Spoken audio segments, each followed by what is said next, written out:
le couloir du 4e étage était baigné d'une lumière blafarde qui semblait hésiter entre le jaune et le gris, comme si même les néons s'étaient lassés de ce lieu où le temps se diluait dans l'odeur persistante de désinfectant. Une pluie d'orage tambourinait contre les vitres, mêlant l'âcre parfum de l'alcool médical à celui, plus métallique, de l'ozone. Judy, 24 ans, serra son vieux cardigan de laine autour de ses épaules minces, elle frissonna moins de froid que de cette impression d'entrer dans un monde en suspens. Chambre 208, Monsieur Raymond, indiqua la surveillante sans lever les yeux de son dossier. N'attendez pas de réponse, il n'a pas prononcé une syllabe depuis des mois. Les constantes sont stables, mais l'homme, lui, n'est plus vraiment là. Judy hocha la tête, s'imprégnant d'une solennité qu'elle ne ressentait pas encore, puis elle poussa doucement la porte. L'air de la pièce, pourtant tiède, semblait plus lourd qu'ailleurs, comme chargé d'une longue retenue. Près de la fenêtre, un vieil homme gisait immobile, le visage tourné sur le côté, les paupières à demi closes sur un regard vide. Les sillons profonds de sa peau racontaient des hivers de rigueur et des étés de gloire disparus.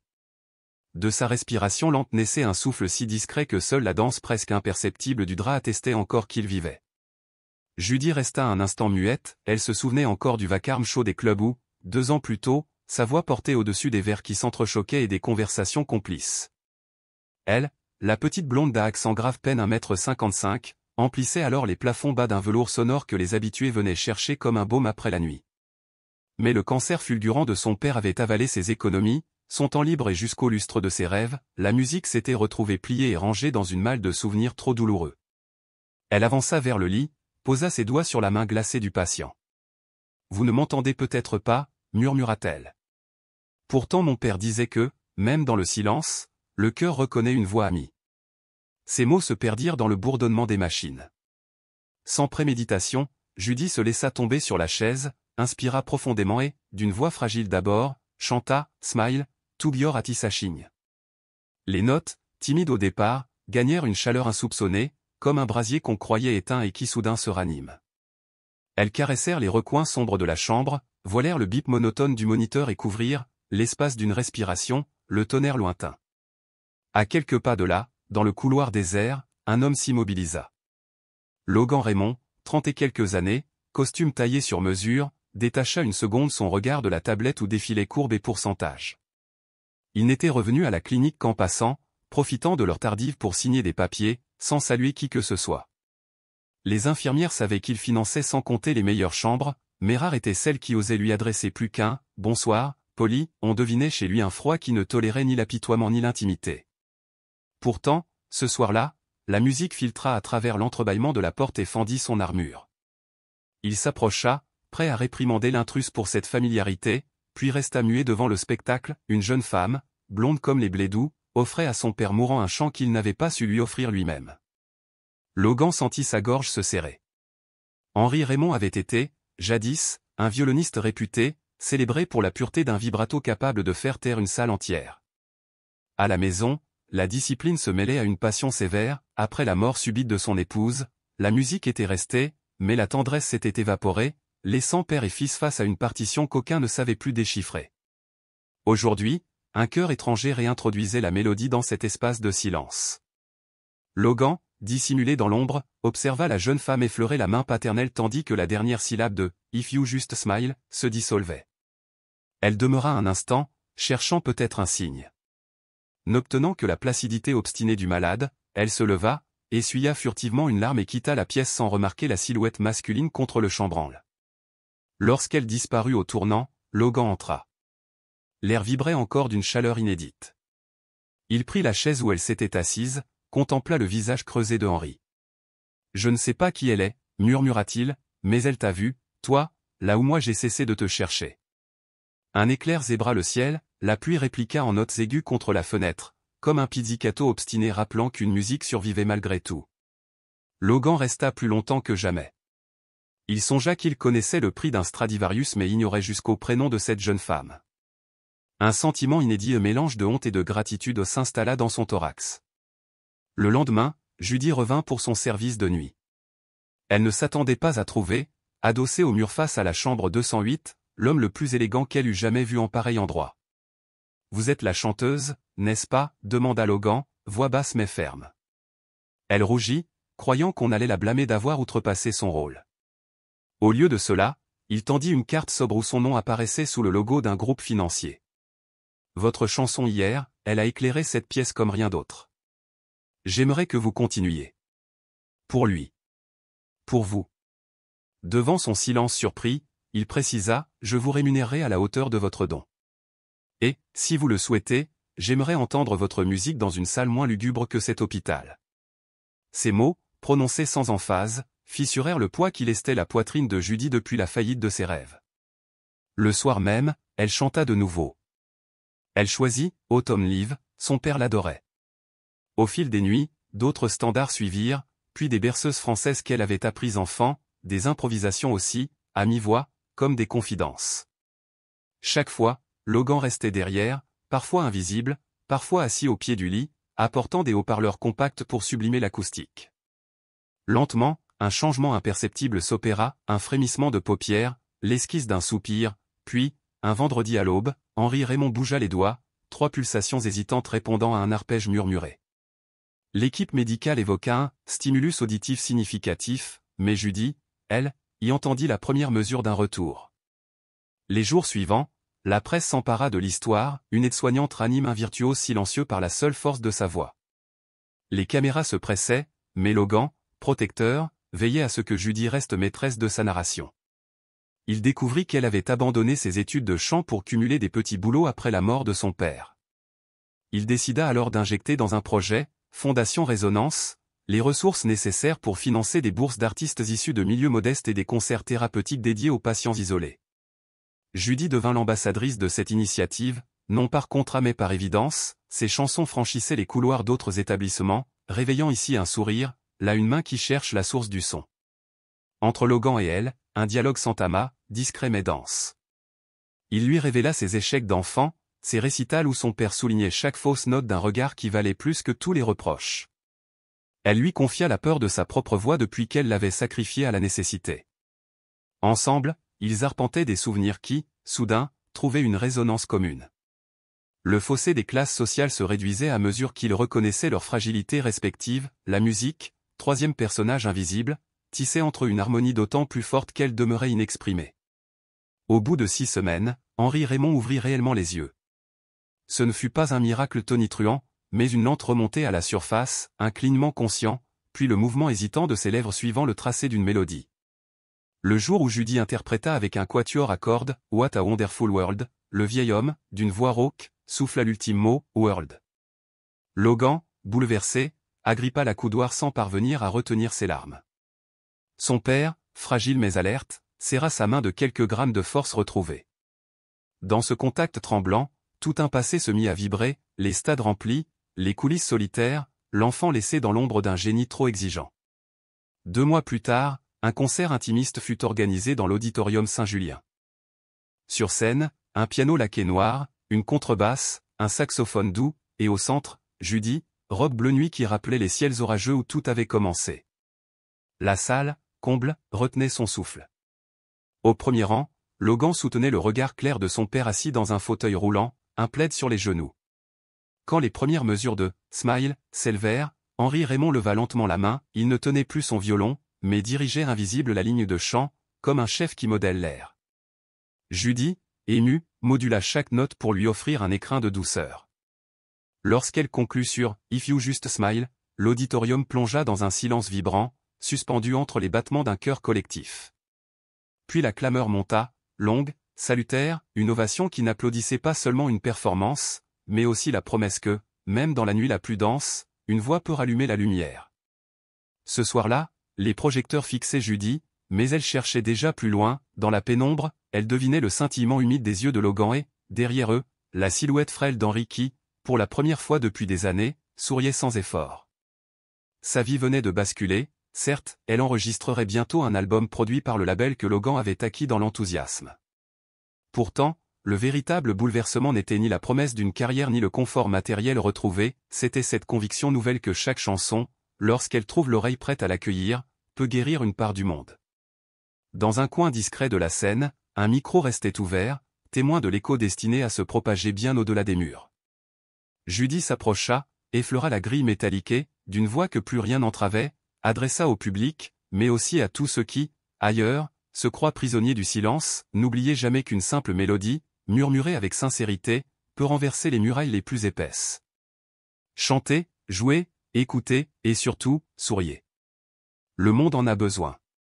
Ce soir-là, dans la ville encore humide d'orage, les rues résonnèrent longtemps du pas léger des spectateurs qui, chacun, fredonnait à sa manière la chanson qui avait ranimé un vieil homme et, ce faisant, offert à une jeune femme la clé d'un avenir qu'elle n'osait plus imaginer.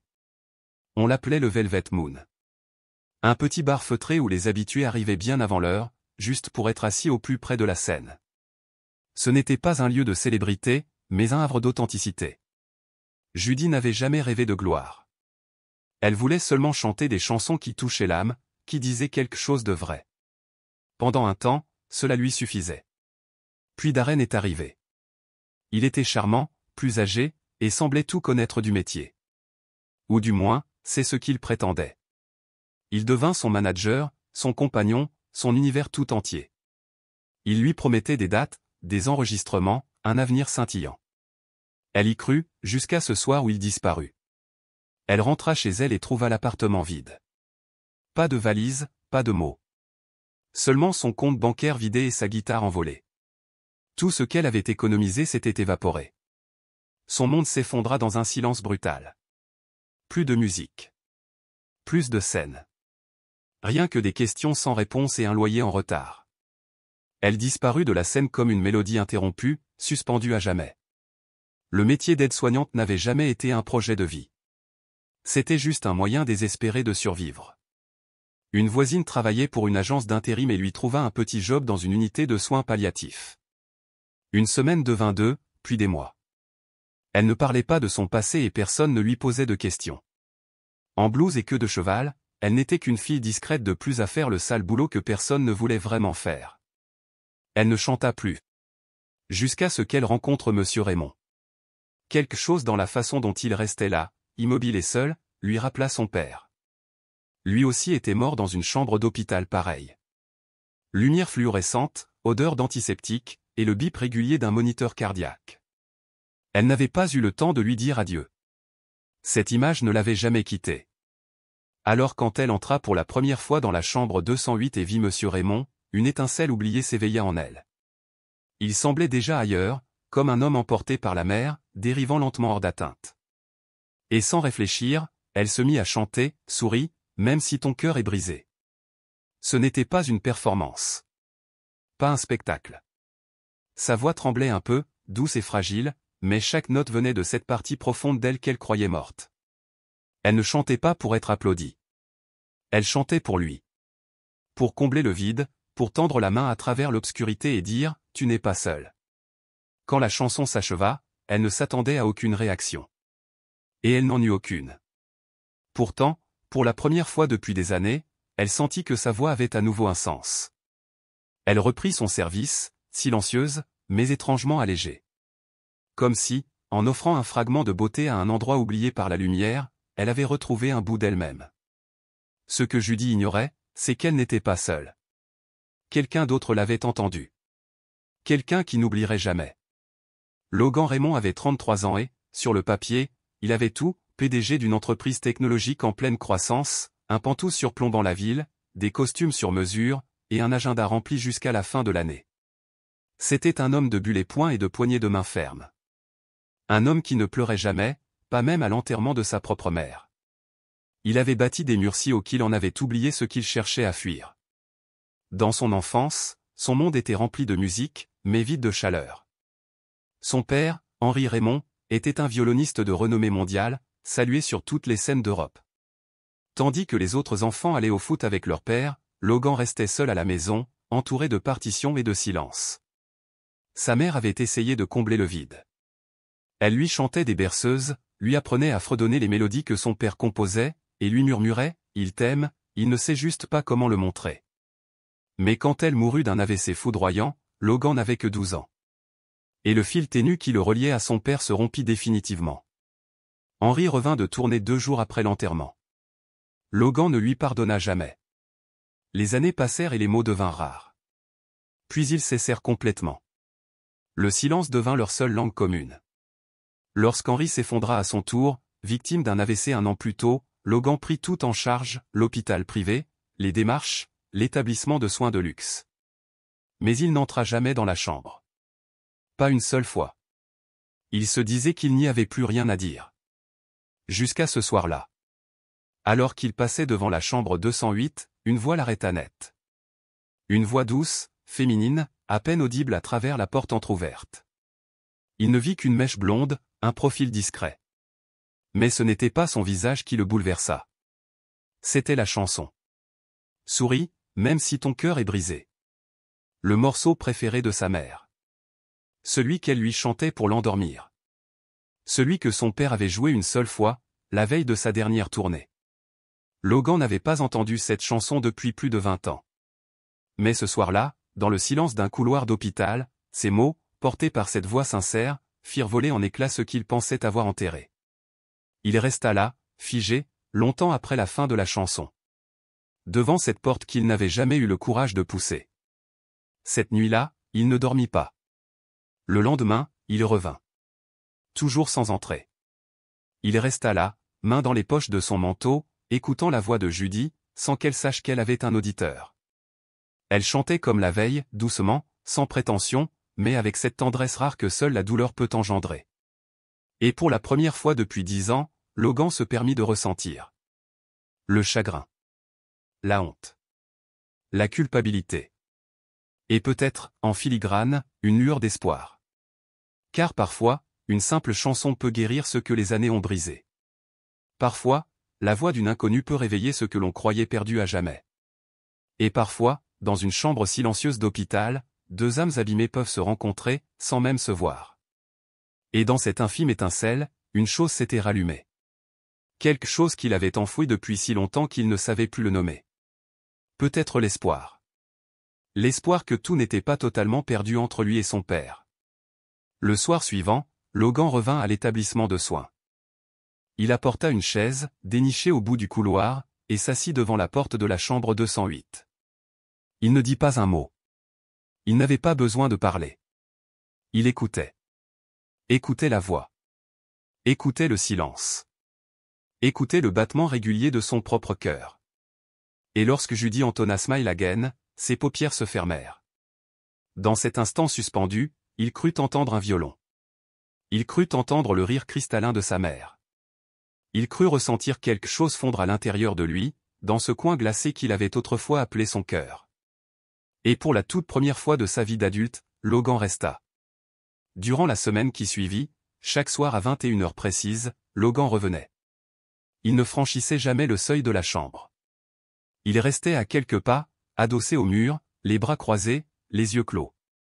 Il n'avait pas besoin de voir pour comprendre. Il n'avait besoin que de la voix. Chaque soir, Judy chantait un air différent, des standards de jazz oubliés, de vieilles ballades au goût d'enfance, parfois même un simple fredonnement, un air qu'il ne savait pas nommer mais que son cœur semblait pourtant reconnaître. Sa voix n'était jamais forte, jamais parfaitement calibrée comme lors d'un concert. Elle était brute, chaleureuse, et raflée d'émotions. Elle avait le goût de la pluie sur les vitres, du bois qui crépite dans l'âtre, de la chaleur d'un foyer. Pas celui de son enfance, dans un manoir trop silencieux. Un autre, un foyer qu'il aurait rêvé d'avoir. Judy ne l'avait jamais vu, pensait-il. Mais un soir, Logan arriva un peu plus tard que d'habitude. Il entra dans le couloir au moment précis où Judy bordait Monsieur Raymond avec délicatesse, lui murmurant une bonne nuit presque maternelle. Lorsqu'elle se retourna, leurs regards se croisèrent. Et le temps sembla s'arrêter. Elle fut surprise, presque figée. Je suis désolé, balbutia Judy, visiblement troublée. Je ne voulais pas.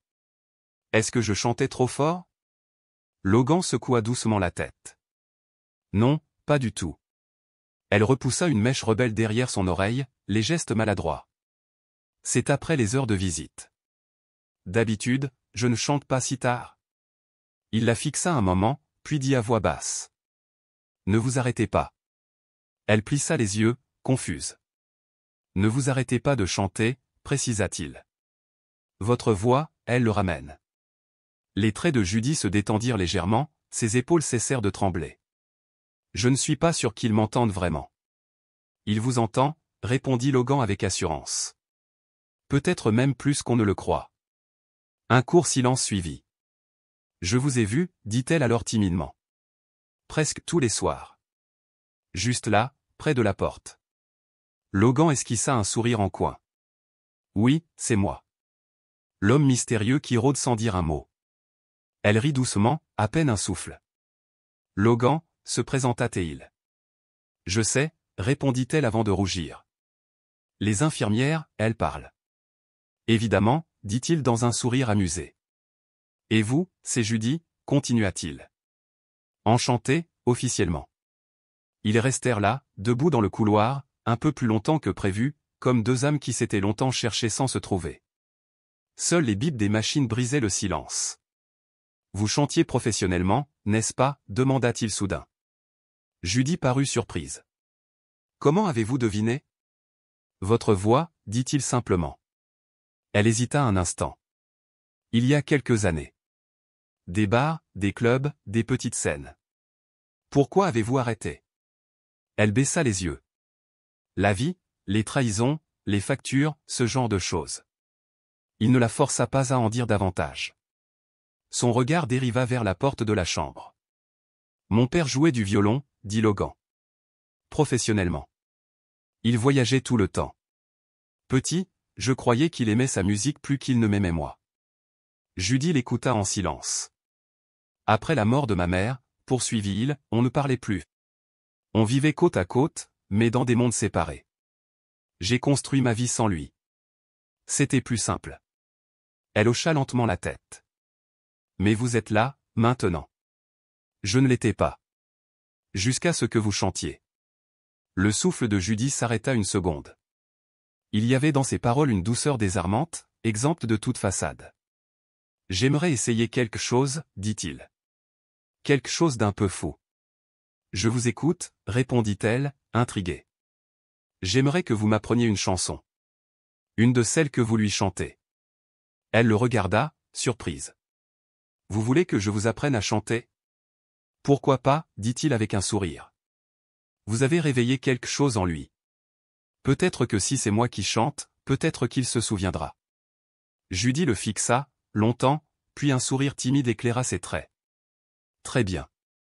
Mais je vous préviens, je suis une prof sévère. Je pense pouvoir encaisser, répondit-il, amusé. Ils sourirent tous deux, comme deux aimants qui s'étaient tournés autour sans jamais oser se rapprocher, enfin réunis au centre. Ce soir-là, ils s'installèrent dans le petit salon du personnel, un espace modeste aux murs chargés de livres poussiéreux, avec un vieux piano désaccordé trônant dans un coin.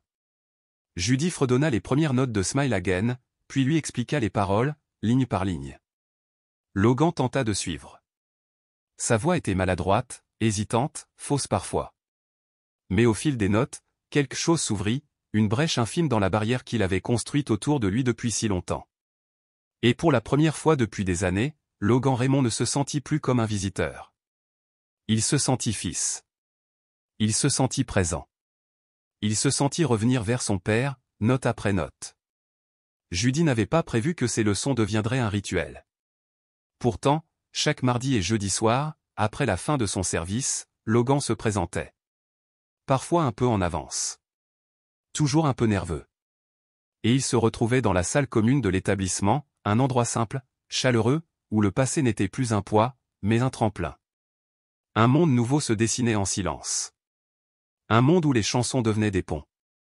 Où deux solitudes se rejoignaient à travers la musique. Un monde où un fils retrouvait peu à peu son père, et où une femme brisée apprenait, elle aussi, qu'elle avait encore quelque chose à offrir, sa voix, son cœur, et peut-être, sans le savoir, une seconde chance. Ils étaient assis côte à côte sur le vieux canapé défoncé, si proches que leurs épaules se frôlaient chaque fois qu'ils inspiraient en rythme. Judy fredonnait quelques mesures, douces et assurées, Logan les reprenait, souvent faux, parfois en rupture complète de tempo, mais toujours avec cette volonté féroce de bien faire. Mon Dieu, comme il essayait. Et, contre toute attente, Judy savourait chaque seconde de ce chaos musical, leur première tentative sur « Smile », puis « Moon River », « What a Wonderful World », enfin, « Unforgettable ». Logan butait sur les paroles, avalait des syllabes, se perdait dans les couplets et, plus d'une fois, éclatait d'un rire si franc qu'il devait tout recommencer. Pourtant, sa voix se renforçait morceau après morceau, elle n'était jamais parfaite, mais elle vibrait d'une sincérité brute, presque palpable. Judy, elle, le coachait avec une chaleur patiente, un tapotement léger sur l'avant-bras pour corriger la respiration, 2 doigts sous le menton pour redresser ses épaules. Chante avec ta poitrine, pas avec ta gorge, expliquait-elle dans un sourire, avant de lui montrer, sans effort apparent, comment placer le son.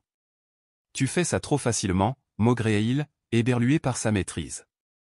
Quelque part entre l'harmonie et le fou rire, quelque chose de plus profond avait commencé à poindre, une note tenue dans le silence, douce, timide, comme un refrain qu'aucun d'eux n'avait encore chanté, mais que leur cœur reconnaissait déjà.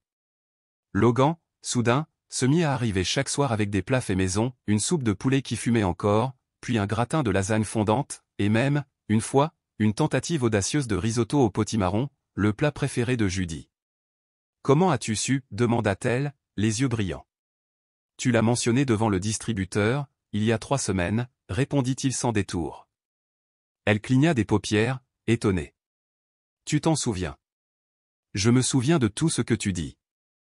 Un frisson chaud, à la fois délicieux et dangereux, se propagea dans la poitrine de Judy.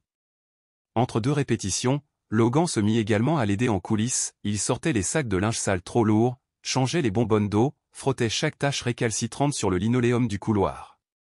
Des gestes discrets, concrets, infiniment attentifs. Elle le taquinait.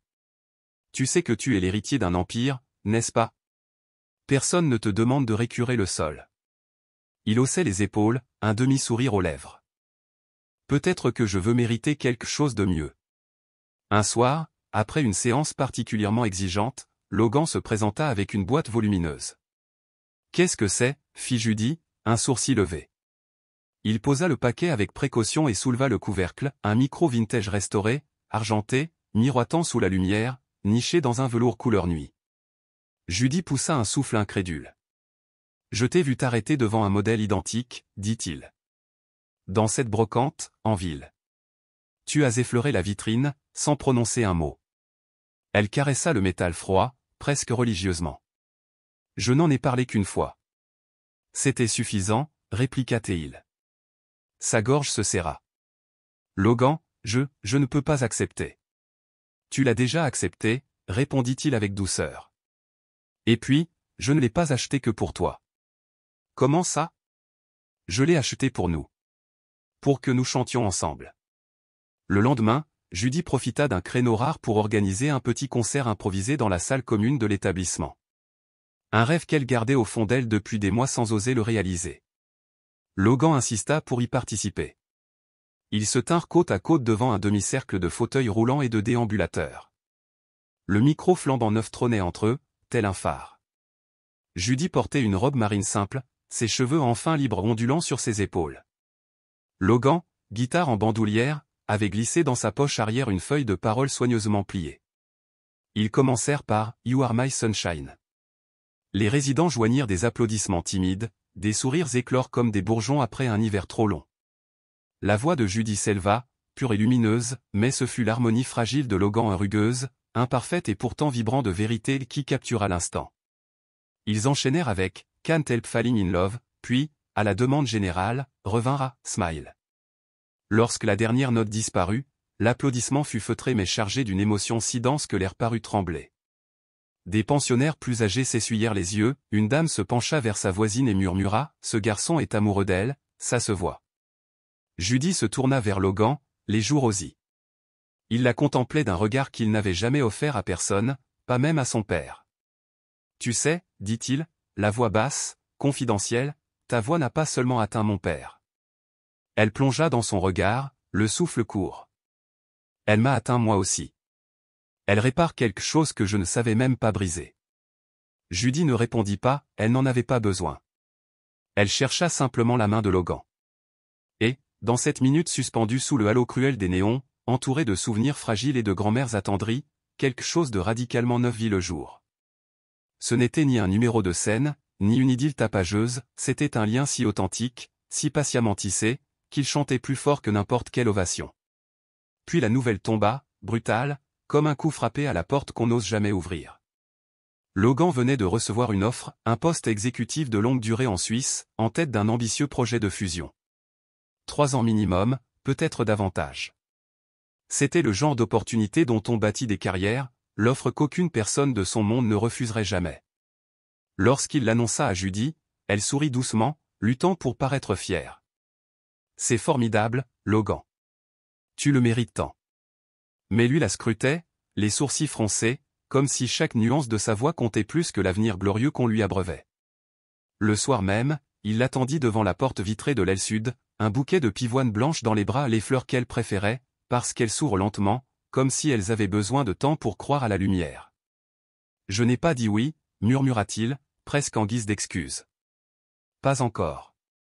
Pas sans te parler vraiment. Ils s'installèrent sur le banc du jardin, sous un lampadaire tremblant.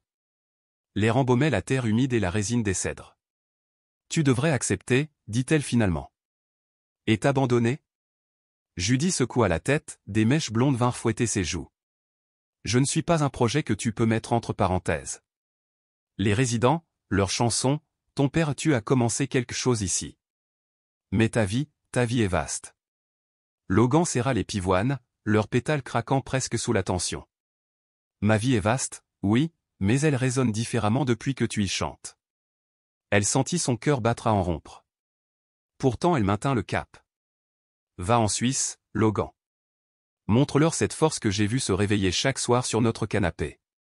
Montre-leur l'homme qui chante Faumet avec une vérité que personne ne peut ignorer. Il n'y aura pas de distance assez grande pour éteindre cela. Le silence tomba, peuplé seulement du bruissement des feuilles. Il l'observa, ses yeux sombres semblaient peser chaque battement de son propre cœur. Et si je revenais, souffla-t-il. Alors je serais là. Avec un micro, un sourire, et peut-être un nouveau risotto à dompter. Il rit, un rire bref, fragile, comme un éclair dans la nuit. Puis il déposa le bouquet sur ses genoux et leva la main, hésitant. Judy la saisit, y déposa un baiser. N'aie pas peur, murmura-t-elle. Le monde est grand, mais la musique voyage vite. Lorsque Logan quitta finalement la ville, 3 semaines plus tard, les couloirs de la clinique semblaient plus silencieux qu'avant, comme si chaque porte s'était refermée sur un secret précieux. Judy continuait de chanter pour les patients, évidemment, mais certains soirs, elle allumait seule le microphone argenté, imaginant la voix de Logan glissant entre les notes. Au fond d'elle, elle savait qu'il reviendrait.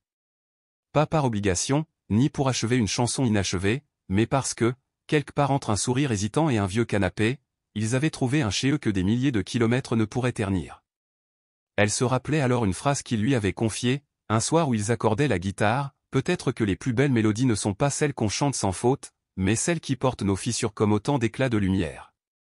Et, chaque fois qu'elle y pensait, la voix de Judy s'enroulait autour de cette conviction, plus pleine, plus vivante, prête à accueillir le retour de celui qui, un jour, avait appris à chanter pour guérir son propre silence.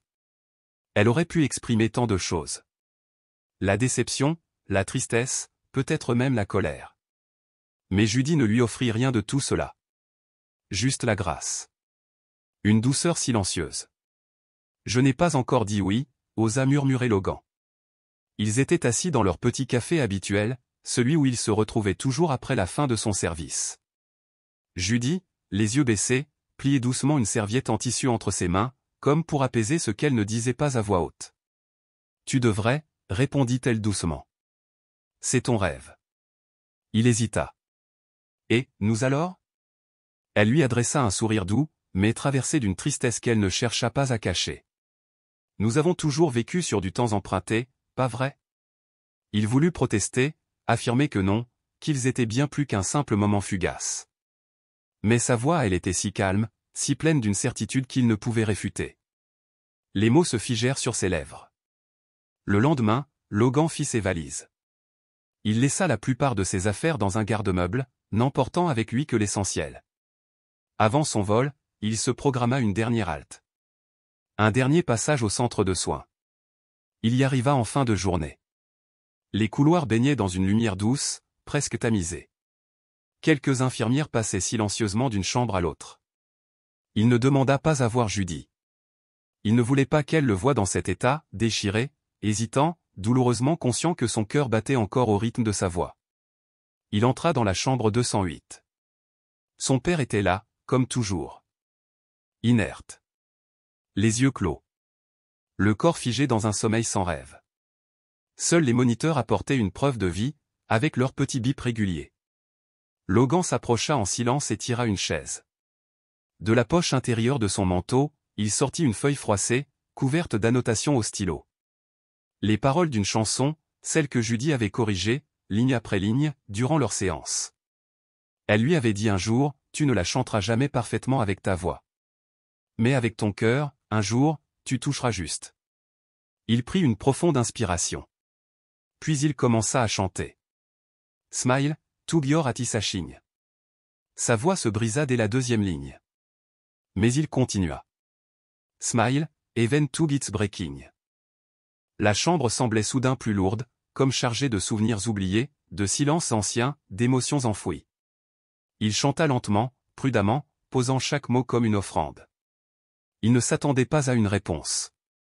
Il ne chantait pas pour cela. Il chantait parce que c'était la seule chose qu'il lui restait à offrir. Quand il atteignit les derniers mots, sa gorge se serra. You'll find that life is still worthwhile, if you just smile. Il baissa la tête. Les larmes lui piquaient les yeux, ses lèvres tremblaient. Je ne sais pas si tu peux m'entendre, murmura-t-il. Mais j'espère. J'espère que ça a compté. Je suis désolé d'avoir mis autant de temps.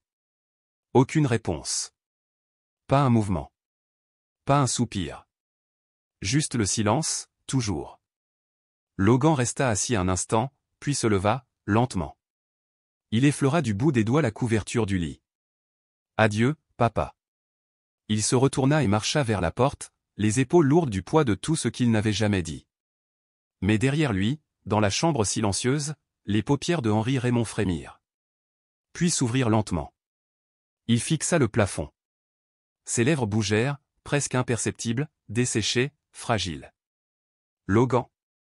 Mais le couloir était déjà vide. Son fils était parti, sans entendre l'appel qu'il avait attendu toute sa vie. Le lendemain matin, tout bascula. La première à s'en rendre compte fut l'infirmière de nuit. En entrant dans la chambre 208 pour la routine des constantes, elle faillit lâcher son carnet de notes. Les yeux de Henri étaient ouverts.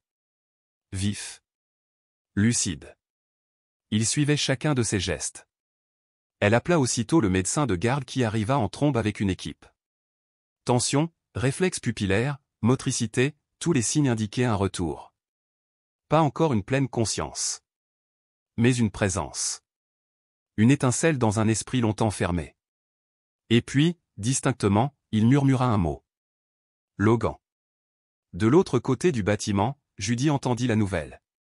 Elle courut à travers les couloirs, en uniforme, le cœur battant, les larmes lui montant déjà aux yeux avant même d'atteindre la porte. Elle entra à toute vitesse. Henri tourna lentement la tête vers elle. Son regard se radoucit. Judy tomba à genoux près du lit et saisit sa main. « Vous êtes revenu » souffla-t-elle, la voix brisée. « Vous êtes vraiment revenu. » Il ne parla pas. Mais au coin de ses lèvres, un sourire naquit. Léger. Fragile. Mais réel. Elle pleura alors. En silence. Entièrement. Elle posa sa main sur sa bouche pour contenir le sanglot. Plus tard dans la matinée, elle sortit dans le couloir, s'arrêta une seconde, respira profondément et appela Logan. Il décrocha au deuxième appel. Judy ? Sa voix tremblait. Logan, ton père. Il a dit ton prénom. Un silence. Je ne comprends pas. Il est réveillé, dit-elle, elle-même à peine convaincue de ce qu'elle annonçait. Il est là. Il a demandé après toi. Logan ne demanda rien de plus. Il était de retour avant la tombée de la nuit.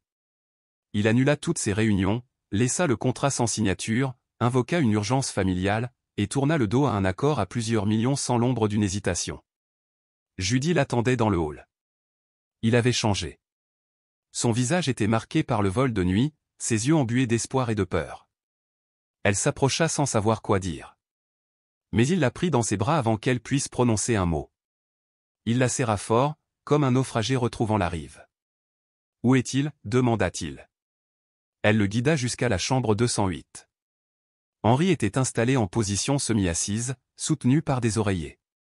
Quand Logan entra, son père tourna lentement la tête vers lui. Leurs regards se croisèrent. Et tout s'arrêta. Aucun mot. Aucun discours préparé. Juste ce silence vibrant, tremblant, plein de ce qui avait été brisé et de ce qui, peut-être, pouvait encore être réparé. Puis Henri leva une main tremblante. Logan traversa la pièce. Logan franchit la porte de la chambre en 3 longues enjambées et agrippa la main de son père comme on saisit une bouée en plein naufrage. « Je suis là, papa, » murmura-t-il, la voix tremblante. « Je suis là. » Henri cligna lentement des yeux, sa réponse ne fut qu'un souffle. « Tu as chanté ?» Logan hocha la tête, les paupières brillantes d'émotion. Il désigna Judy, debout dans l'ombre près de la porte, les joues baignées de larmes discrètes. « Oui, papa. C'est elle qui m'a appris. » Le regard d'Henri glissa vers la jeune femme et se figea sur son sourire lumineux. « Merci », réussit-il à articuler d'une voix frêle mais vibrante de reconnaissance. Dans ces 2 syllabes craquelées résonnait la gratitude d'un père retrouvé, la stupeur d'un homme revenu des confins du silence et l'ébauche d'une nouvelle tendresse. Judy inclina la tête, un éclat d'espérance dans le regard. Plus tard, quand les médecins eurent quitté la chambre et que le silencieux balai des infirmières s'éloigna, Logan découvrit Judy assise dans le petit jardin à l'arrière du bâtiment. La nuit naissante jetait des volutes mauves sur les massifs de roses. Il s'installa près d'elle, glissa ses doigts entre les siens et les serra avec la douceur de quelqu'un qui craint de tout briser s'il appuie trop fort. « Tu n'as pas seulement ramené mon père, » souffla-t-il. « Tu m'as ramené, moi aussi. » Elle tourna vers lui ses yeux brillants sous la lueur vacillante d'un lampadaire. « Tu as ramené mon père à la maison, et tu as ramené mon cœur avec lui. » Elle posa sa tête contre son épaule, le parfum discret du jasmin nocturne enveloppa leur silence. Là, au milieu des fleurs encore perlées de rosée et du murmure timide des fontaines, 2 cœurs autrefois éparpillés trouvèrent enfin refuge l'un contre l'autre. Un an s'écoula. Le printemps fit éclore ses promesses, lilas débordant aux fenêtres, oiseaux téméraires dansant sur les rebords, lumière neuve caressant les couloirs du centre de soins. Mais surtout, la musique revint. Pas celle d'un haut-parleur grinçant ni d'une radio oubliée, non. Une musique vivante, née du cœur vibrant de la chambre 208. Par un matin clair au ciel d'aquarelle, Henri Raymond s'installa dans la cour intérieure, un vieux violon solidement niché sous son menton. Ses doigts tremblaient, non d'inquiétude ou de perte de contrôle, mais de l'immense émotion de sentir à nouveau le bois verni vibrer contre sa peau. Judy, assise près de lui, tenait un pupitre d'où s'envolaient des feuilles de partition, frémissantes sous la brise. À quelques pas, Logan accordait avec une concentration appliquée une guitare acoustique dont le vernis portait encore les cicatrices du temps. L'année écoulée avait façonné chacun d'eux.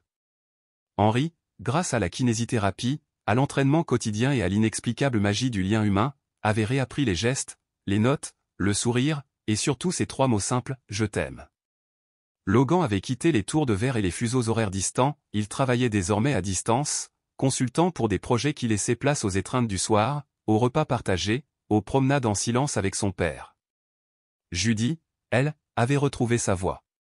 Plus de clubs enfumés ni de scènes éphémères, elle chantait désormais dans des chambres où la solitude pèse, pour des âmes qui ont besoin de la musique comme d'un baume. Elle enseignait la musicothérapie, murmurait des berceuses aux patients atteints de démence et redécouvrait la partie d'elle-même qu'elle croyait éteinte. Tous 3 décidèrent d'offrir un concert de remerciement au personnel, aux résidents, à ceux qui avaient été témoins de la naissance de cette improbable famille. La grande salle commune se para de fleurs en papier, de guirlandes pastel, d'une banderole naïve, un après-midi de musique et de miracles. Dans le cliquetis joyeux des déambulateurs, les résidents prirent place, les soignants se rangèrent au fond, un sourire discret aux lèvres. Un murmure d'attente enveloppa la pièce quand Henri apparut, voûté mais digne, son violon contre son cœur. Logan suivit, guitare à la main. Judy se tint devant le micro, vêtue d'une simple robe blanche aux manches légères, ses boucles blondes effleurant ses épaules. Ils commencèrent par « Smile », ce même morceau qui, jadis, avait fissuré la carapace du silence. L'archet d'Henri glissa, un peu plus lent qu'autrefois, mais chaque note vibrait d'une intensité nouvelle, comme si elle remontait des profondeurs du temps perdu. La voix de Judy s'éleva, pure, ourlée d'une expérience que seules les blessures guéries savent offrir. Le jeu de Logan servit de socle, battement régulier d'un cœur réappris. Lorsque la dernière note s'éteignit, un tonnerre d'applaudissements fit frissonner les papiers décoratifs. Des mains fragiles s'entrechoquaient, des larmes brillaient dans des pupilles usées, quelques voix chevrotantes répétaient « C'était magnifique ». Mais la représentation n'était pas terminée. Après une légère révérence, Judy voulut quitter le micro. Logan l'effleura et chuchota. « Reste ». Il posa sa guitare, glissa la main dans la poche intérieure de sa veste et en sortit un petit écrin couvert de velours. Le silence retomba, dense, presque sacré. Judy demeura immobile, les yeux agrandis par la surprise. Logan posa un genou à terre. « Je ne savais pas ce qu'était l'amour, dit-il, la voix vibrante d'émotion, jusqu'à ce que je l'entende. Je l'ai entendu dans ta voix, quand tu chantais pour mon père, quand tu l'as ramené à la vie d'un seul souffle. » Il ouvrit l'écrin. Une bague en or simple, ornée d'un saphir dont le bleu rappelait le ciel exactement ce jour-là, scintilla sous les lampes. « Tu ne portes pas une armure, poursuivit-il. Tu portes la lumière, et cette lumière a dissipé les recoins les plus sombres de mon existence. Je n'ai pas besoin d'une scène, ni de projecteur, ni d'un plan parfait. J'ai seulement besoin de toi. » Les larmes roulèrent sur les joues de Judy, tandis qu'elle portait une main tremblante à sa bouche. « Veux-tu m'épouser ?» Un souffle de stupeur et de joie parcourut l'assemblée, quelques résidents joignirent les mains comme à la messe de minuit. Judy éclata de rire en pleurant et acquiesça. « Oui, bien sûr que oui. » Logan glissa la bague à son doigt, se releva et l'enlaça délicatement. Henry, depuis son fauteuil, se redressa. Les années et la maladie pesaient, mais un feu nouveau brillait dans ses yeux. Il repoussa doucement la main de l'infirmière venue l'aider, et, pas après pas, traversa la salle. Chaque avancée paraissait un défi à la gravité, mais l'amour lui donnait des ailes. Arrivé devant le couple, il posa une main sur celle de Judy et l'autre sur celle de son fils. Ses lèvres se mirent à trembler, puis de grosses larmes silencieuses dévalèrent ses joues ridées. Le tonnerre d'applaudissements qui suivit ne célébrait pas une simple prestation musicale ni même une demande en mariage. Il saluait quelque chose de plus grand, la guérison, la rédemption, le sentiment fulgurant d'être enfin chez soi. Logan reprit le micro, la gorge serrée. « Accordez-moi encore une minute, s'il vous plaît. » La salle retomba aussitôt dans un silence attentif. Elle ne savait pas, commença-t-il, que lorsqu'elle a chanté pour mon père, ce n'était pas seulement pour lui. Elle écrivait en secret une chanson nouvelle, pour moi, une chanson dont j'ignorais avoir besoin. Son regard se posa sur Judy, sa voix se fit plus grave, chargée d'une tendresse presque palpable. Elle m'a rendu mon père. Et ce faisant, elle m'a rendu à moi-même. Il inspira, laissa le mot vibrer dans le silence. Je croyais qu'on gagnait sa maison, qu'on la payait, qu'on la méritait. Maintenant, je sais qu'une maison, c'est quelqu'un. Il tendit la main vers Judy, leurs doigts s'entrelacèrent comme les notes d'un accord parfait. Et cette maison, je l'ai trouvée en elle. Tous se levèrent, certains vacillant sur leurs cannes, d'autres brandissant des mouchoirs trempés de larmes. Tout au fond, une pensionnaire aux cheveux neigeux murmura. C'est le genre d'amour qu'on ne voit pas au cinéma, mais peut-être qu'on le trouve, parfois, dans la vraie vie. Pour Henry, Logan et Judy, ce n'était en réalité que le prélude de la plus belle symphonie qu'ils composeraient ensemble. Si cette histoire a touché votre cœur, emportez en la mélodie avec vous, comme Logan a emporté la voix de Judy dans les recoins tranquilles de sa vie.